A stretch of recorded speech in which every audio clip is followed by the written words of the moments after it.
Hi and welcome back to my YouTube channel. I'm going to show you what's in my camera bag today. Stay tuned.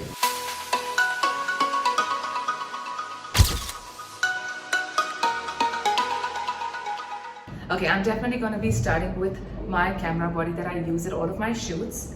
I usually carry two in my camera bag just in case I have a problem with one of them on set or at shoot. So I usually carry a backup, which I don't have with me right now, but I use the Sony a7R IV and the a7R III as my backup.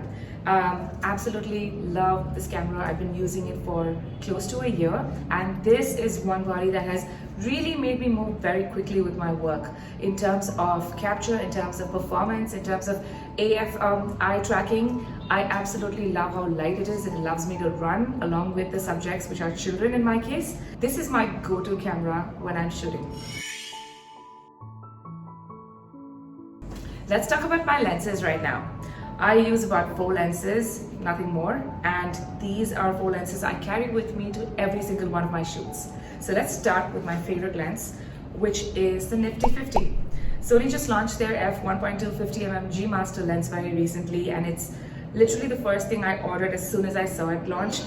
I have been waiting for this lens for a long time.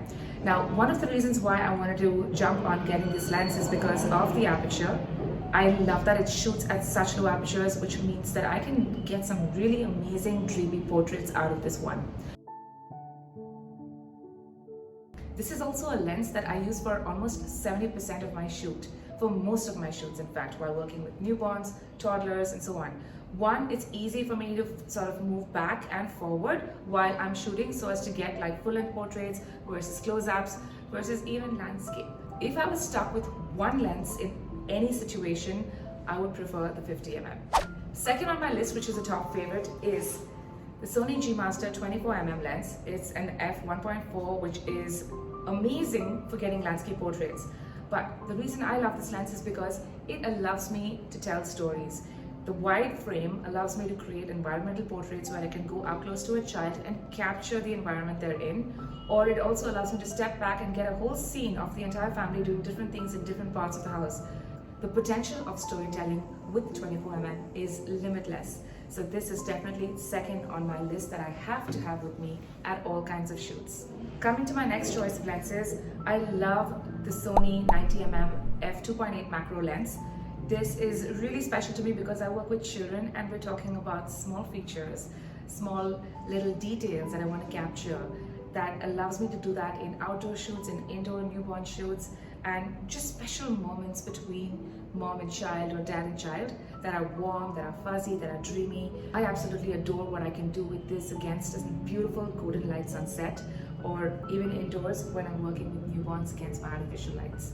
And the final lens you'll find in my camera bag is the 85mm G Master f1.4. This is one of my go-to portrait lenses. This lens is definitely bulky, I won't lie. It becomes really hard to hold this lens and run around with kids, but I love the dreamy compressed bokeh you get out of this one, and I love how sharp my images are with this. So the 85mm is a must-have in my camera bag.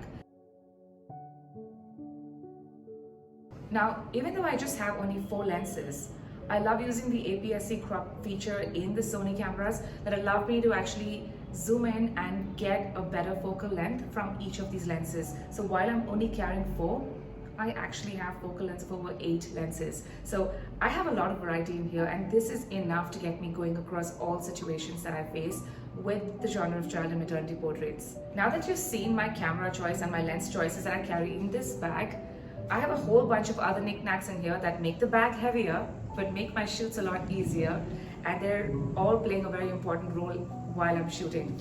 Starting with my Apple iPad. I use this for wireless tethering. I also appreciate that I can actually transfer my images using the Sony Imaging Edge app, and I can show my clients right after a shoot what we've done that day. I carry these cute little toys in my bag. They're just simple crochet toys, or you could even carry rattles, but this allows me to get a child's attention for at least a split second so I can get the portrait I want. So these are surprise elements that come out of my bag when I really desperately need to get their attention. There are other embellishments I carry that actually help create a lot of drama in my shoots, which is using simple things like cling film Another thing you'll find in my bag are these different colored gels, also known as glass paper, which is locally available at any stationery store, just to add some color to my portraits, just sort of make them interesting based on the lighting I have in front of me. But they're always there as a backup. One thing I don't get out of the house without is my sunscreen. So whether I'm shooting indoors or outdoors, this is always in my bag and honestly has come to good use. So it's interesting that I have this little checklist that I have to look at before I leave for every shoot. And one of the must-haves on that list are my SD card case with enough SD cards in here, just in case. There's a lot of just in case packing. And the last on my list here would be a whole load of Duracell batteries that are for emergency situations, for my trigger, for my lights, and a whole other reasons. So this is the last thing on my list. So that's all there is in my camera bag. I hope you enjoyed this video. I hope you can tell me what you carry in your camera bag that's different from what you've seen here in the comments below. And hey, if you like this video, do like it, do share it, and do hit the subscribe button. Thank you so much. I'll see you in the next one.